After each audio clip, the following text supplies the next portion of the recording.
Bismillahirrahmanirrahim. Assalamualaikum warahmatullahi wabarakatuh. Selamat siang Bapak Ibu semuanya. Bagaimana kabarnya hari ini? Puji syukur segala-galanya kita kirimkan kepada Allah SWT yang telah melimpahkan rahmat dan karunia kepada kita bersama, sehingga telah dapatkan kita berkumpul di ruangannya di sini. Dan selawat beserta salam tidak lupa kita kirimkan kepada baginda Rasulullah Shallallahu Alaihi Wasallam, yang mana beliau telah memimpin kita dari alam kegelapan kepada alam dan terang yang kita rasakan pada saat sekarang ini. Yang sama-sama kami hormati Bapak Ibu yang berkenan hadir pada kesempatan hari ini. Terima kasih atas waktu yang telah diluangkan pada siang hari ini. Nah, selanjutnya pada kesempatan hari ini kita akan membahas seminar tentang diseminasi penyebaran pemahaman tentang budaya positif. Nah, sebelum kita mulai membahas tentang budaya positif ini, apakah Bapak Ibu semuanya memahami atau mengetahui apa itu budaya positif? Apa saja yang termasuk budaya positif tersebut? Ya, boleh. Contohnya apa, Bu? Apa budaya positif yang ada di sekolah kita? Mengucap salam. Apalagi? Senyum. Sapa. Bagus. 5S. Bagus Bapak Ibu. Itu adalah pemahaman awal kita tentang budaya positif. Nah, untuk pada kesempatan kali ini, pembahasan kita adalah pertama tentang disiplin positif.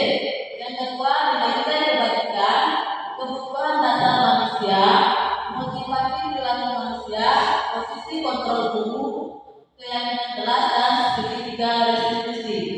Sebelum kita masuk kepada materi kita pada siang hari ini, marilah kita lepaskan kuda-kuda kita terlebih dahulu.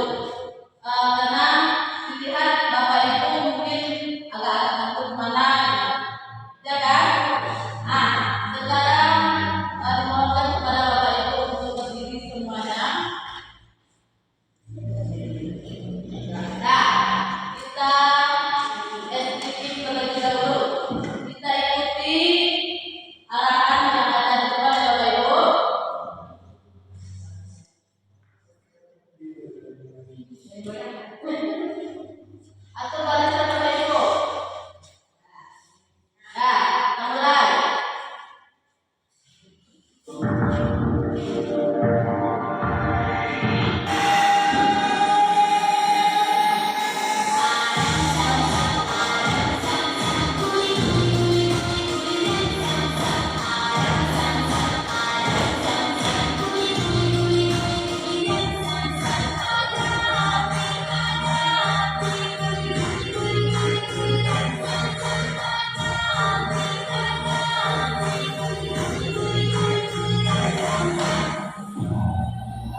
Itulah kebutuhan dasar manusia. Nah, kita lanjutkan. Dari kebutuhan dasar manusia itu ada 5 kebutuhan. Yang pertama, kebutuhan bertahan hidup. Yang kedua, kasih sayang. Yang ketiga, penguasaan. Yang keempat, kebebasan. Dan yang kelima adalah kebutuhan akan kesenangan. Contoh dari kebutuhan bertahan hidup. Apa yang kita butuhkan untuk bertahan hidup, Bapak Ibu? Makan. Selanjutnya, kesehatan, rumah, dan rasa aman. Nah, semua itu kita butuhkan dalam bertahan hidup. Kasus yang terjadi ketika anak selalu meminta bekal makanan teman-temannya, diketahui anak tersebut melakukannya karena dia merasa lapar, dan itu terjadi karena orang tua tidak menyediakan bekal untuknya. Jadi kebutuhan dasar yang ingin dipenuhi oleh anak tersebut adalah kebutuhan dasar bertahan hidup. Jadi kebutuhan dasar bertahan hidup untuk anak kita harus terpenuhi. Nah, kita lanjut. Contoh yang kedua, yaitu kebutuhan akan kasih sayang. Apakah anak kita membutuhkan kasih sayang? Iya. Nah, kebutuhan kasih sayang ini contohnya rasa menyayangi dan disayangi, memberi dan menerima perhatian, perasaan diterima dalam lingkungan, keluarga, sekolah maupun masyarakat, dan rasa menjadi bagian dari kelompok. Nah, anak-anak kita juga membutuhkan rasa kasih sayang tersebut, baik itu dari gurunya maupun teman sejawatnya. Selanjutnya, kasus anak yang membutuhkan rasa kasih sayang itu, contohnya anak yang selalu membuat masalah untuk mendapatkan perhatian teman, guru, atau orang tua. Jadi kebutuhan dasar yang ingin dipenuhi anak tersebut adalah cinta dan kasih sayang. Kita menganggap anak yang nakal itu kita selalu memarahinya, padahal ada sesuatu yang belum terpenuhi dalam kehidupannya, ada sesuatu kebutuhan yang belum terpenuhi olehnya. Itu yang membuat anak menjadi bermasalah atau sebagainya. Nah, contoh yang ketiga yaitu kebutuhan penguasaan. Yaitu diakui prestasi dan kemampuannya, didengarkan dan merasa berharga, dihormati, dipercayai, dan memberi pengaruh. Anak-anak kita juga memerlukan rasa dipercayai atau dihormati. Contoh kasus, anak yang memiliki kebutuhan dasar penguasaan yang tinggi ingin selalu menjadi pemimpin. Contohnya, apabila ada anak yang merasa hebat dan mengganggu teman-temannya, teman yang menjadi takut. Jadi teman tersebut akan menuruti semua keinginannya, maka anak tersebut berusaha memenuhi kebutuhan dasarnya akan kekuasaan. Anak yang berkuasa juga. Selanjutnya, kebutuhan akan kebebasan. Anak-anak kita juga membutuhkan kebutuhan akan kebebasan, mengenal diri, memiliki pilihan, tidak diterkam oleh orang lain, suka mencoba-coba. Contoh kasusnya, anak yang selalu diberi bekal makanan dengan menu yang sama oleh orang tuanya di sekolah, dia membuat masalah dengan mengambil paksa bekal teman-temannya karena dia ingin mencoba makanan teman yang beragam. Orang tuanya memberikan makanan itu saja di rumah. Jadi dia di sekolah mengambil atau merampas makanan temannya karena dia menginginkan kebebasan. Maka kebutuhan yang berusaha dipenuhi oleh anak itu adalah kebebasan, bukan itu dan itu saja terus-menerus. Selanjutnya, contoh dari kebutuhan kesenangan. Anak itu membutuhkan bermain, iseng, suka bercanda, melucu, menikmati apa yang dilakukannya. Contohnya, anak yang senang mengganggu teman, anak tersebut merasa jika ekspresi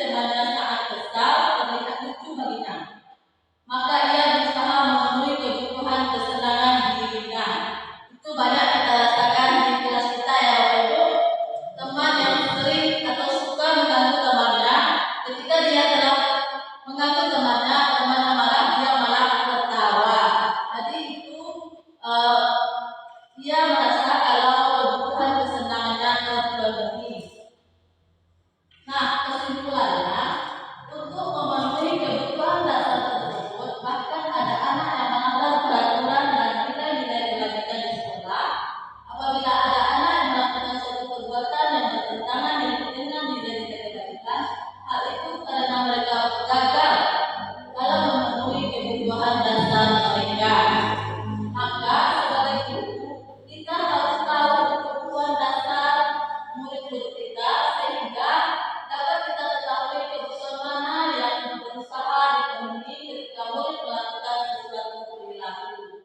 Apabila guru mampu mengidentifikasi kebutuhan apa yang mendorong perilaku tersebut, maka perubahan dapat dimulai dengan mencari solusi untuk memenuhi kebutuhan dengan cara yang positif. Dengan demikian, budaya dan pengaruh positif akan dapat terwujudkan. Nah, yang selanjutnya kita bahas yaitu tentang teori motivasi perilaku manusia. Yang mana teori perilaku manusia ini ada 3. Yang pertama, untuk menghindari ketidaknyamanan atau hukuman. Yang kedua, untuk mendapatkan imbalan atau penghargaan dari orang lain. Dan yang ketiga, untuk menjadi orang yang mereka inginkan dan menghargai diri sendiri dengan nilai-nilai yang mereka percaya. Yang mana contoh dari teori motivasi perilaku manusia untuk menghindari ketidaknyamanan hukuman. Kita bahas yang nomor 1. Contohnya, biasanya orang yang motivasi perilakunya untuk menghindari hukuman atau ketidaknyamanan akan bertanya, apa yang akan terjadi apabila saya melakukannya? Sebenarnya mereka sedang menghindari permasalahan yang muncul dan tidak terpenuhi kebutuhan mereka. Nah, motivasi itu berasal dari dalam diri orang tersebut atau motivasi eksternal dari luar diri orang tersebut. Yang selanjutnya, contoh motivasi perilaku manusia untuk mendapatkan imbalan penghargaan dari orang lain.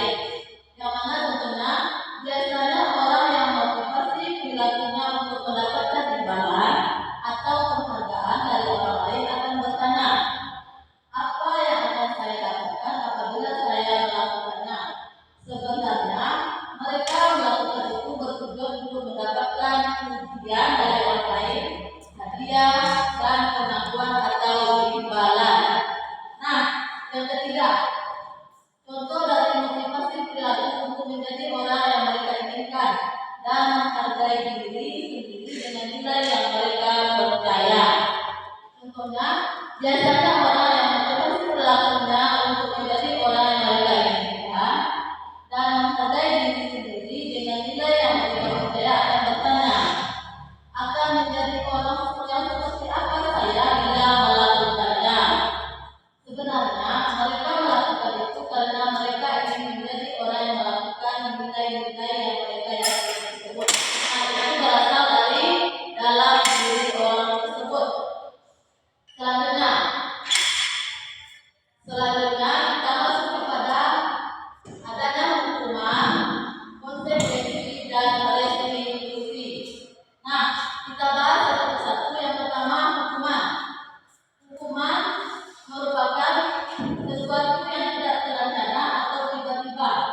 Murid tidak tahu apa yang akan terjadi, yang bersifat satu arah berupa hukuman fisik. Itu merupakan hukuman.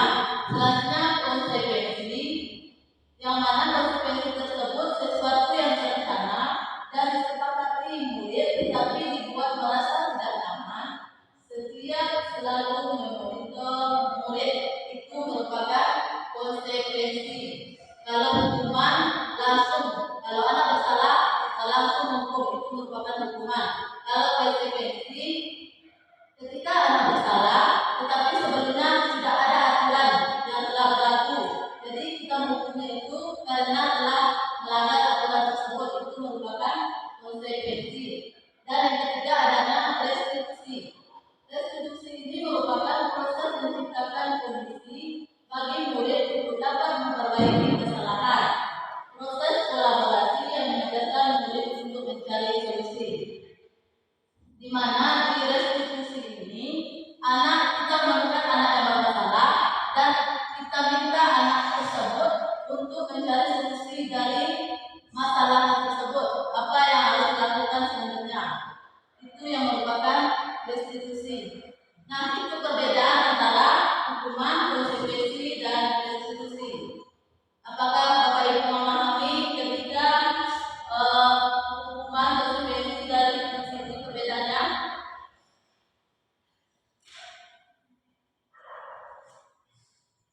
Kalau hukuman itu datangnya secara tiba-tiba, anak bersalah langsung kita hukum tanpa adanya landasan atau dasar adanya kesepakatan sebelumnya.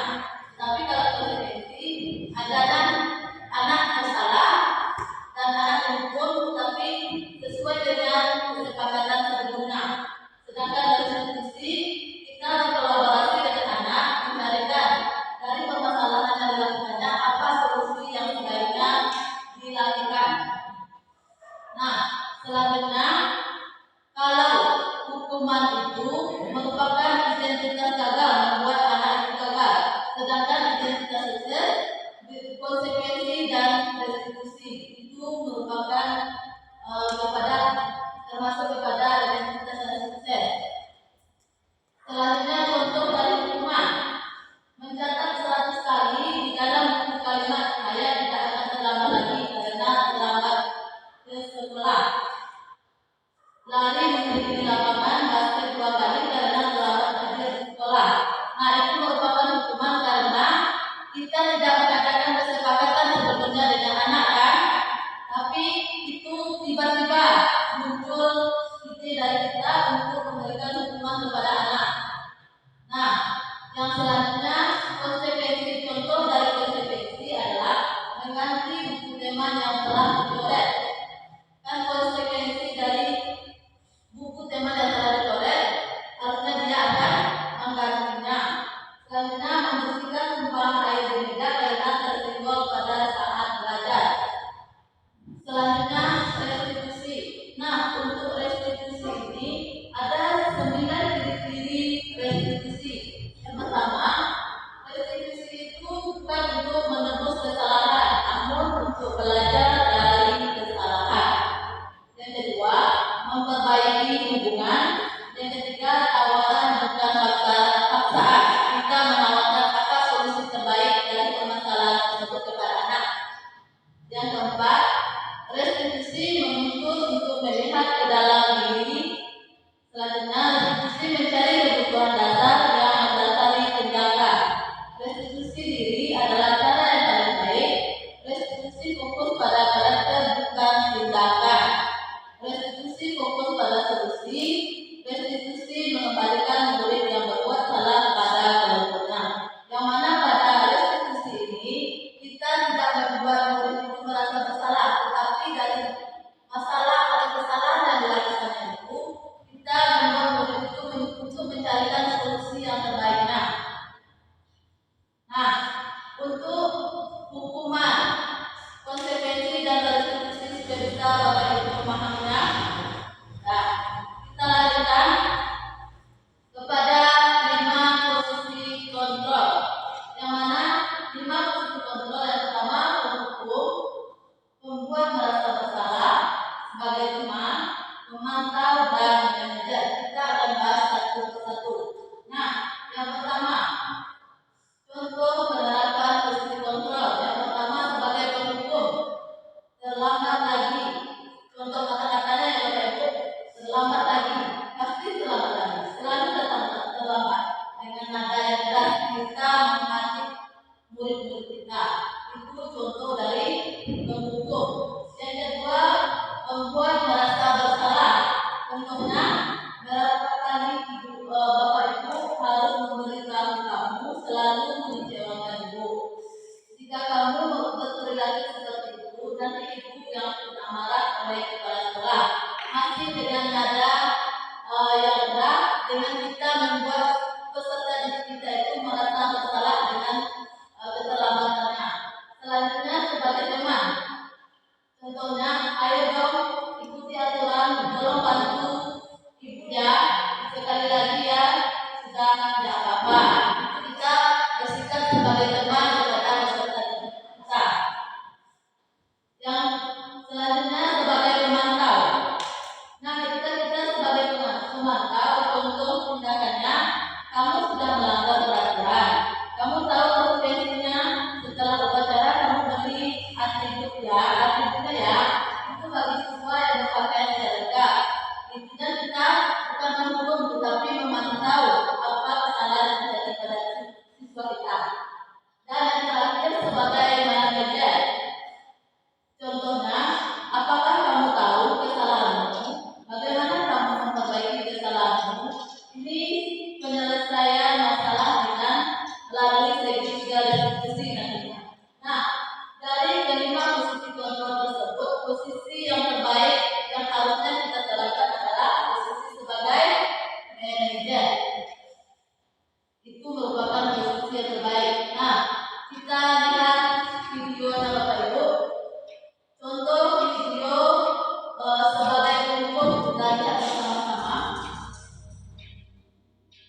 Selamat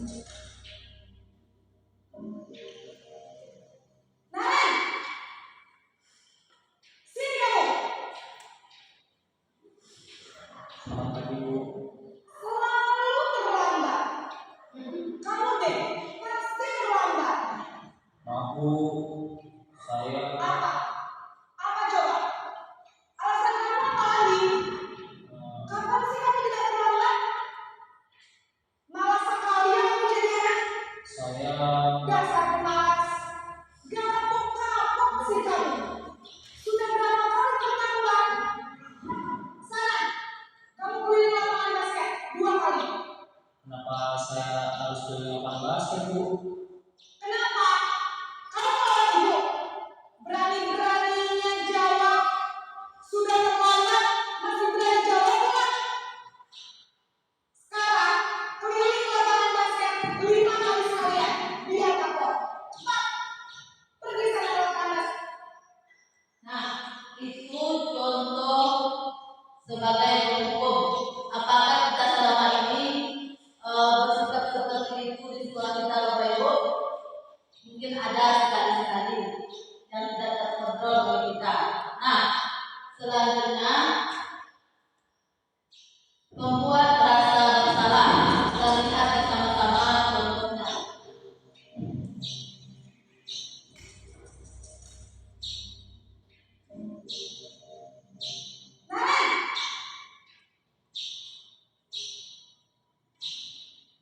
Selamat pagi, Bu. Naren, kamu kenapa terlambat lagi, nak? Ya bukan Naren. Kamu senang ya bikin ibu susah ya? Kalau kamu terlambat lagi, nanti ibu yang ditegur bapak kepala sekolah, nak. Disangka ibu tidak bisa membina kamu. Duh, gimana ini? Maaf, Bu. Duh, Gusti Naren. Kamu suka ya kalau ibu ditegur bapak kepala sekolah? Terus, sekarang ibu harus tulis apa yang ibu absen? Ini kamu sudah sering terlambat loh. Ibu harus apa coba? Maaf, Bu. Maaf sekali. Ya sudah, lain kali jangan bikin ibu susah lagi anak ya. Ibu tidak akan kuat lagi kalau kamu begini terus. Bisa jantungan kalau ibu ditegur bapak kepala sekolah. Sekarang cepat kelas. Maaf ya, Bu. Maaf sekali. Nah, dari video tadi Bapak Ibu, mana kata-kata yang merupakan sebuah rasa bersalah yang membuat anak itu merasa bersalah? Apakah Bapak Ibu bisa menjelaskannya? Mana dari kata-kata tersebut yang membuat anak itu merasa bersalah?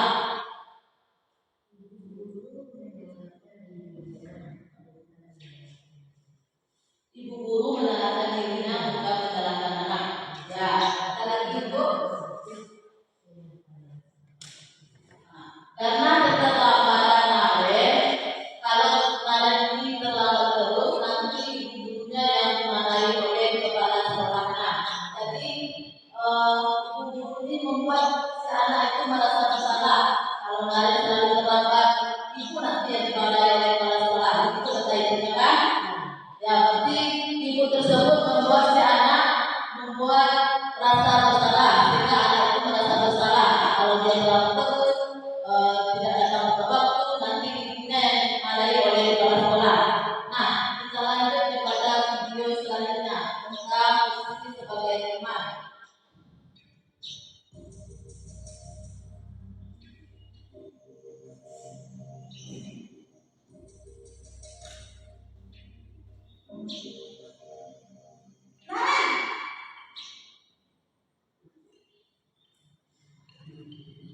Selamat pagi, Bu. Aduh, kata Naren. Sudah jam berapa ini, nak?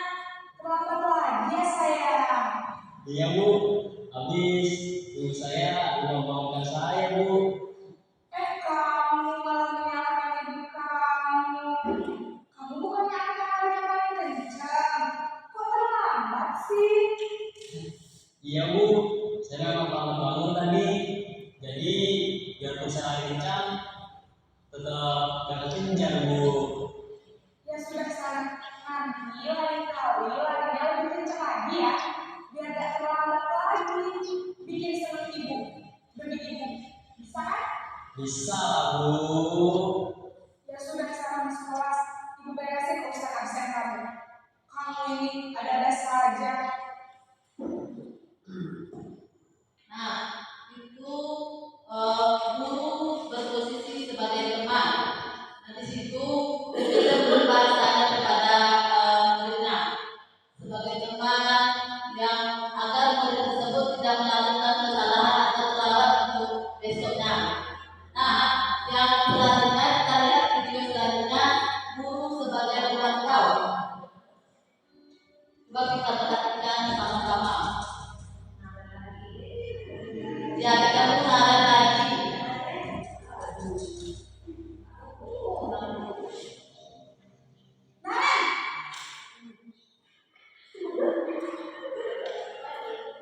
Selamat pagi Bu. Nah, Ren, apa peraturan sekolah kita tentang jam berapa kita harus masuk sekolah? Kan? Kita harus di sekolah jam 7 Bu. Iya betul, sekarang sudah jam 7.20. Kalian sudah tahu konsekuensinya jika terlambat hadir? Paham Bu? Saya harus tinggal kelas pas jam istirahat selama 20 menit. Iya benar, konsekuensinya demikian. Jadi nanti jam 9.30 pas istirahat, kamu harus tinggal di kelas, kerjakan tugas tambahan untuk ketinggalan kamu, ya? Baik Bu. Nah, di sini guru hanya sebagai pemantau. Anak melakukan kesalahan, tetapi anak tersebut tahu apa yang harus dilakukannya untuk menghapus kesalahan tersebut. Nah, yang terakhir sebagai guru sebagai manajer. Ada lagi Bapak Ibu?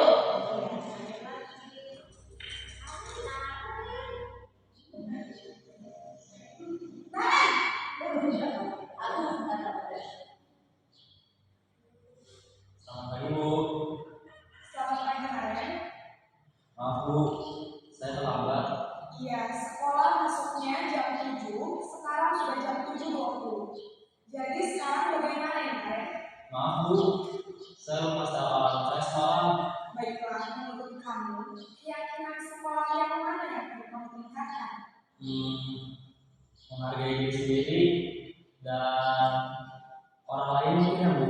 Setuju. Jadi, apakah kalian meyakini prinsip saling menghormati tersebut?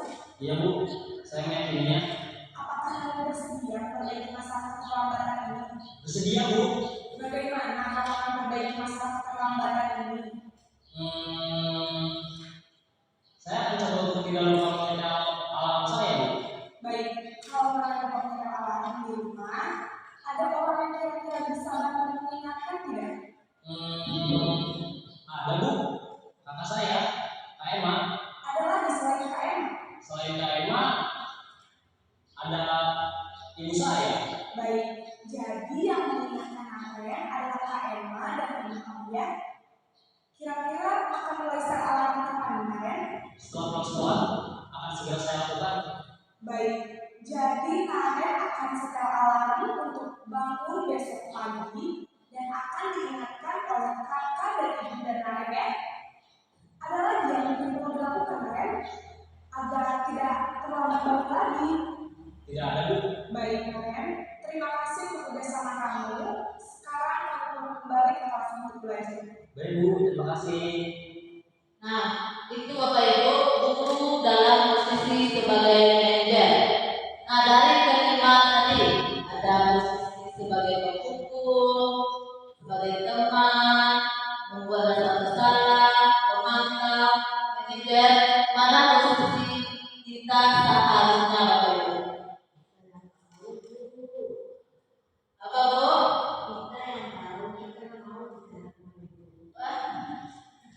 Nah, posisi yang seharusnya kita lakukan yaitu berada pada posisi manajer. Intinya kita dan siswa kita mencari solusi bersama. Kita tidak menghukum. Kalau siswa melakukan kesalahan, tidak menjudge, tidak menghukumnya, atau tidak membuat dia merasa bersalah,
merubah diri kita agar bisa menjadi guru yang sebagai manajer tersebut. Tidak, kita terapkan sekali sudah berubah sekali tidak seperti itu. Kita harus masuk berusaha untuk mengubahnya ke depannya. Oke Bapak Ibu, kita lanjutkan. Selanjutnya keyakinan kelas, yang mana keyakinan kelas itu berupa peraturan. Kita utamanya kita buat peraturan. Setelah peraturan kita buat kalimat positifnya. Setelah itu, setelah kalimat positif tersebut kita buat nilai-nilai kebajikan atau keyakinan kelas yang kita sepakati dengan peserta kita. Lalu kita menetapkan atau membuat tabel B dan tabel B-nya dan memecahkan peran guru dan peran murid. Dan terakhir kita melakukan penandatanganan terhadap kesepakatan kelas yang kita lakukan dengan peserta kita. Nah, ini merupakan contoh dari keyakinan kelas. Yang pertama, kita di lokal atau di kelas kita membuat peraturan apa saja yang akan kita tetapkan di lokal kita tersebut. Contohnya, di sini tidak boleh mencontek saat ujian, itu peraturan.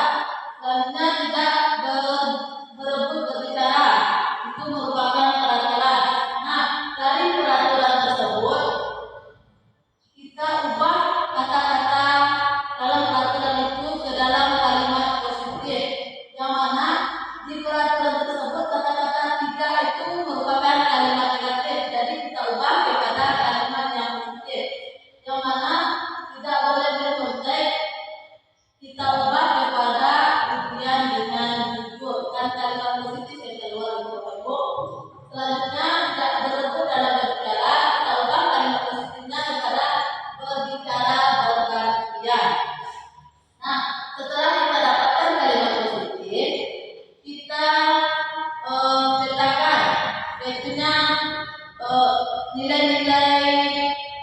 nilai-nilai kebajikan dari keyakinan kelas tersebut, yang mana dari ujian dengan jujur, kalimat positifnya ujian dengan jujur, maka nilai-nilai kebajikannya di situ terdapat kata jujur, itu merupakan nilai-nilai kebajikannya. Selanjutnya berbicara bergantian, nilai-nilai kebajikan yang terdapat di sana adalah menghargai, saling menghargai. Nah, selanjutnya contoh dari yang keempat, membuat tabel D dan tabel Y. Ini contohnya. Setelah kita buat nilai-nilai kebajikan, kita tabelkan tabel P-nya. Keyakinan itu ada jujur, ada menghargai. Nilai P-nya, nilai P itu yang pertama nilai yang nampak seperti. Kalau nilai yang nampak seperti itu adalah nilai positifnya. Tetapi kalau nilai yang tidak tampak seperti itu nilai-nilai yang negatif. Contohnya jujur. Nilai yang tampak sepertinya adalah mengerjakan ujian dengan jujur, itu nilai yang tampak seperti. Sedangkan nilai yang tidak tampak sepertinya adalah mencontek saat ujian. Itu adalah contoh dari menggunakan tabel T. Dan yang selanjutnya kita gunakan tabel Y, yang mana tabel Y ini ada yang terdengar, terlihat, dan berperilaku. Yang mana dari jujur kita bacakan satu saja, itu yang jujur. Dari yang terdengar, apa misalnya, baik Bu, saya salah, itu tabel Y-nya yang terdengar. Sedangkan yang terlihatnya mengembalikan barang yang telah dipinjam, itu yang terlihat. Sedangkan berperilaku mengucapkan terima kasih, tersenyum, dan ramah. Selanjutnya yang terakhir, contoh keyakinan kelas yang terakhir, yaitu penandatanganan peserta keyakinan kelas. Yang mana setelah kita menyepakati seluruh keyakinan kelas yang telah kita sepakati dengan peserta didik kita, terakhir kita minta peserta didik kita untuk penandatanganan kesepakatan kelas agar lebih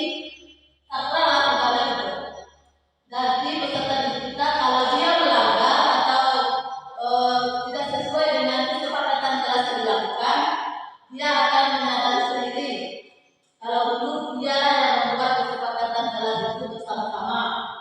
Nah, selanjutnya segitiga restitusi. Untuk menyelesaikan masalah kita juga bisa melakukan dengan segitiga restitusi. Segitiga restitusi merupakan suatu proses dialog yang dapat dilakukan dulu agar dapat menghasilkan murid yang mandiri dan bertanggung jawab. Yang mana di segitiga restitusi ini, pertama langkah kita intinya menstabilkan identitas. Yang kedua, kita lakukan validasi kebutuhan dan menanyakan keyakinan. Pertama, menstabilkan identitas. Berdasarkan prinsip berbuat kesalahan adalah bagian dari proses pembelajaran. Itu merupakan menstabilkan identitas. Yang mana contohnya, berbuat salah itu wajar. Tidak ada manusia yang sempurna. Ibu bapak juga pernah melakukannya. Ibu bapak tidak mencari siapa yang salah. Itu kita di sana menstabilkan identitas. Selanjutnya, kita lakukan validasi tindakan yang salah. Berdasarkan prinsip bahwa setiap perilaku berupaya agar memenuhi kebutuhan tertentu. Yang mana contoh dari validasi tindakan yang salah ini, kamu pasti punya alasan kenapa kamu melakukan ini. Dalam video tadi ada ya, itu kan? Kamu pasti punya alasan kenapa kamu melakukan ini. Itu kita memvalidasi tindakan yang salah peserta didik kita. Padahal kamu bisa melakukan yang lebih buruk dari ini. Kamu patut bangga setelah memiliki sesuatu yang penting bagimu. Kamu melakukannya karena mengatakan sesuatu yang penting bagimu. Itu merupakan contoh dari validasi tindakan yang salah. Kita validasi tindakan-tindakan yang salah dari yang dilakukan oleh peserta didik kita tersebut. Selanjutnya, setelah kita validasi, kita menanyakan keyakinannya lagi. Berdasarkan prinsip teori kontrol bahwa pada dasarnya kita termotivasi secara intrinsik untuk menanyakan keyakinan peserta kita. Yang mana contoh pertanyaan yang bisa muncul pada menanyakan keyakinan, apa keyakinan telah kita, nilai apa yang telah kita sepakati bersama, seperti apa gambaran telah ideal bagimu, kamu ingin menjadi orang seperti apa. Itu contoh pertanyaan-pertanyaan tentang menanyakan keyakinan kepada peserta didik kita. Nah, ini sebagai contohnya Bapak Ibu, contoh segitiga restitusi yang telah saya terapkan di lokal. Coba kita lihat bersama-sama. Nah, kamu tahu nggak ini apa? Kita bahas yang dilakukan bersama ya. Kita validasi kesalahan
dari penjelasan materi tadi, apakah masih ada atau apakah ada Bapak Ibu yang kurang memahaminya atau yang ingin ditanyakan? Atau sudah paham?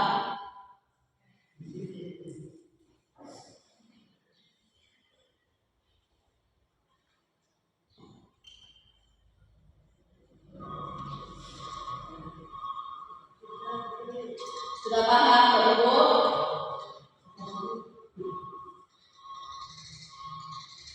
Sudah memahaminya? Oke, berarti kita sudah memahami semua materi yang telah dijabarkan tadi. Nah, dari materi tersebut, semoga kita bisa berubah untuk kedepannya.